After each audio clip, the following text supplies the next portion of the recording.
Good afternoon. Today, the committee will consider the nomination of Bryan Newland of Michigan to be Assistant Secretary for Indian Affairs at the Department of the Interior. President Biden nominated Mr. Newland for this position on April 27th of this year. This hearing is an important first step in carrying out the Senate's constitutional duty to provide advice and consent. It's an opportunity to learn how, if confirmed, Mr. Newland plans to carry out and uphold the United States' trust responsibilities to American Indian and Alaska Native tribes and to the Native Hawaiian community, and about his priorities and goals for his leadership in the Indian Affairs hallway.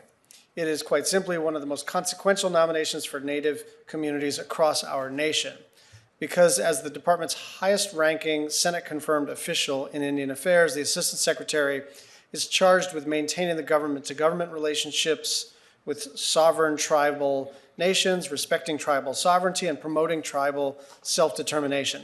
All are key to supporting the Secretary and meeting the department's mission.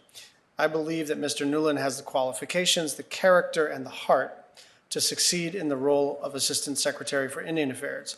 Indeed, Mr. Newland, a tribal citizen of the Bay Mills Indian community and the first graduate of the Indian Law program at Michigan State University College of Law, is uniquely qualified. Prior to his current role as the department's Principal Deputy Assistant Secretary for Indian Affairs, Mr. Newland served his tribe with distinction for several years, serving as its duly elected president, the chief judge of its tribal court, chairman of the tribe's gaming authority and business holdings board of directors, and as a member of the board of regents for the tribally controlled Bay Mills Community College.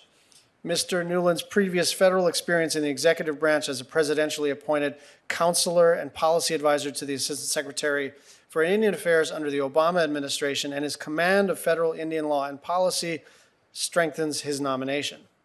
I believe Mr. Newland has the necessary experience to hit the ground running, implement the president's agenda, and execute Indian country's priorities.